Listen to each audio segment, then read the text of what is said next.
Y el país integra saludos cordiales, comentarios que con la presencia de varias autoridades de Estado, entre ellos del titular de la Corte Nacional de Justicia, del Consejo de la Judicatura y también de organismos internacionales, el Tribunal Contencioso Electoral dio clausura a lo que serían las capacitaciones en torno a violencia política de género. Al respecto, Ivonne Coloma, quien es la presidenta del Tribunal Contencioso Electoral, dijo en qué se ha trabajado y qué es lo que se busca. Eso tomando en cuenta que se busca reducir los índices de violencia política en nuestro país. Escuchemos lo que señaló. La Ley Orgánica Electoral y de Organizaciones Políticas de la República del Ecuador, Código de la Democracia. Esta es conocer y juzgar los casos de infracciones por violencia política de género. En este marco de cooperación, desde el mes de septiembre,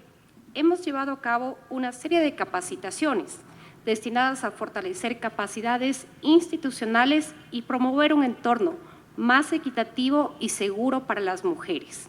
Para ello se realizaron talleres sobre violencia política de género en ciudades como Cuenca, Portoviejo, Santo Domingo, Ibarra, Guayaquil, Ambato y como evento de clausura el día de hoy en la ciudad de Quito. La realidad de una sociedad en la cual persisten las brechas de género, en la que conocemos que 7 de cada 10 mujeres hemos, porque me incluyo, sido víctima en algún momento de violencia a lo largo de nuestra vida, destaca la importancia del rol que ha asumido el Tribunal Contencioso Electoral. Reconocer y diferenciar la violencia política de género respecto a otros tipos de violencia, el procedimiento para acceder a la justicia contencioso electoral y analizar la jurisprudencia dictada para el efecto es una tarea que hemos asumido con seriedad y compromiso como Tribunal Contencioso Electoral. Siempre recordando a nuestros participantes que la violencia política de género se manifiesta de diversas formas, entre ellas el hostigamiento, la descalificación y la exclusión de las mujeres en los procesos de tomas de decisiones por su condición de género. Estas prácticas evidentemente vulneran la integridad de nuestros sistemas democráticos. Es así que durante este ciclo de talleres realizados en territorio, hemos capacitado a consultorios gratuitos, servidores públicos y ciudadanía en general, lo cual ha permitido el intercambio de experiencias que serán cruciales para continuar avanzando en esta materia. Debo agradecer la retroalimentación que se ha generado como consecuencia de estos talleres, lo que nos ha permitido establecer que aún restan reformas que deben ser realizadas por la Asamblea Nacional y la obligación de este tribunal de continuar con su tarea de administrar justicia y garantizar los derechos de participación de las mujeres y, sobre todo, capacitar a la ciudadanía para prevenir que se produzcan este tipo de actos, por lo que esperamos seguir contando con el apoyo del PNUD y de los organismos internacionales. Al concluir este ciclo de capacitaciones en este año, queremos que la presencia y la voz de las mujeres dejen de ser una excepción para convertirse en un componente natural y esencial de la democracia.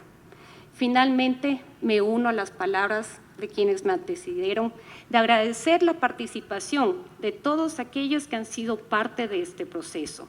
a los señores jueces, a los servidores electorales del Tribunal Contencioso Electoral, a los integrantes del PNUD y organismos cooperantes,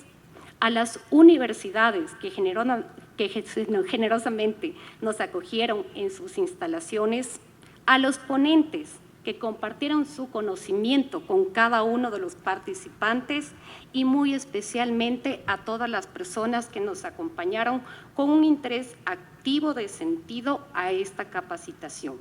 Su compromiso ha sido y seguirá siendo la fuerza que impulse cambios tangibles en nuestras instituciones y nuestra cultura política. Sean bienvenidos. Se declara inaugurado el presente evento. Gracias por su asistencia.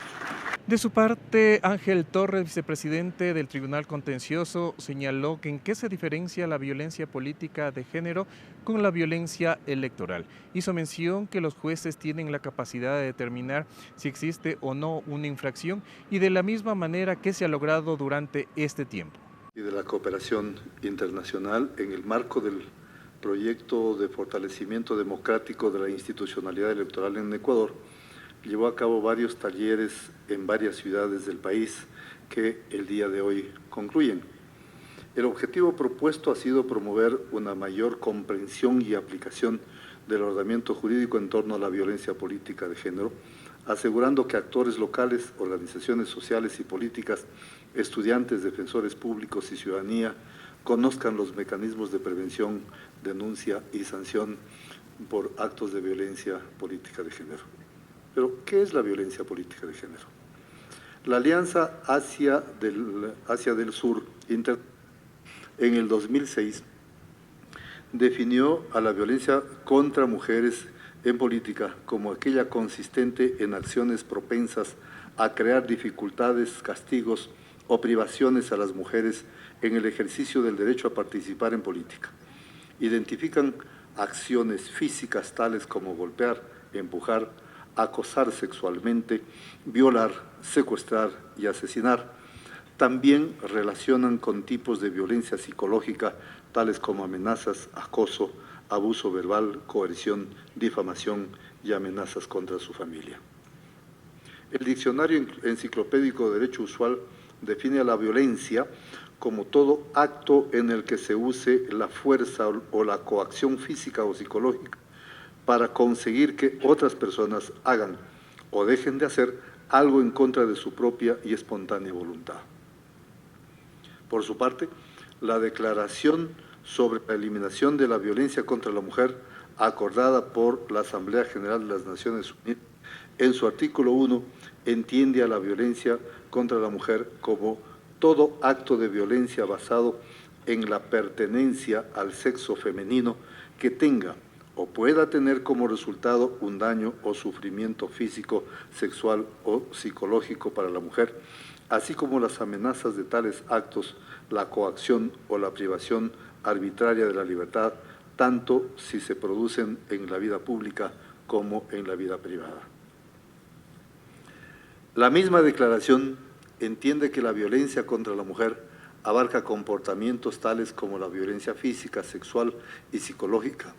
ocurridas tanto en la familia como en la comunidad, en el trabajo, en las instituciones educativas, además de las perpetradas o toleradas por el Estado.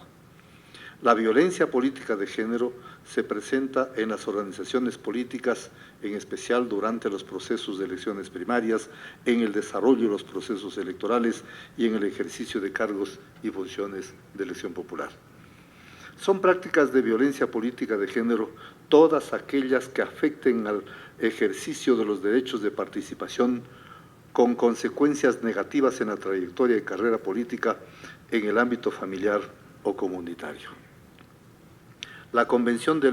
Belém do Pará reconoce que toda mujer podrá ejercer libre y plenamente sus derechos civiles, políticos, económicos, sociales y culturales y contará con la total protección de esos derechos consagrados en los instrumentos regionales e internacionales sobre derechos humanos.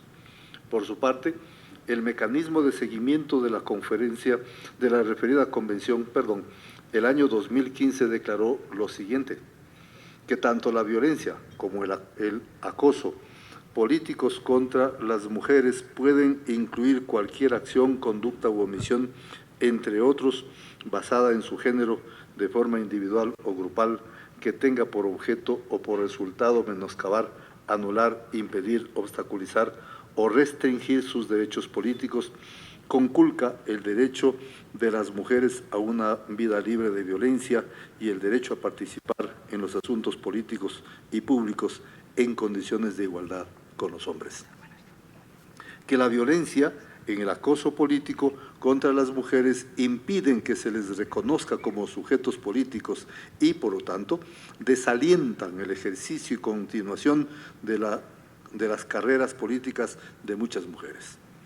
que la violencia y el acoso políticos contra las mujeres pueden ocurrir en cualquier espacio de la vida pública y política, en las instituciones estatales, en los recintos de votación, en los partidos políticos, en las organizaciones sociales y en los sindicatos y a través de los medios de comunicación, entre otros. La violencia política se puede entender como toda actuación violenta encaminada a menoscabar, anular, impedir, obstaculizar o restringir el ejercicio de los derechos de participación de las mujeres, a disponer de una vida libre de violencia y a participar en actividades políticas y públicas en igualdad de condiciones con los hombres. También se puede definir a la violencia política como cualquier acto o amenaza de violencia de género que tenga como resultado el sufrimiento físico, sexual o psicológico de las mujeres, que limite el ejercicio de sus derechos de participación tanto en el ámbito público como en el privado, incluido el derecho a elegir y a ser elegida, a ocupar cargos públicos o privados, a votar en secreto y hacer campaña política con libertad, asociarse y reunirse, así como ejercer su libertad plena para opinar y expresarse. Ahora bien, de las definiciones plasmadas ut supra, resulta pertinente diferenciar a la violencia política de género de la violencia electoral.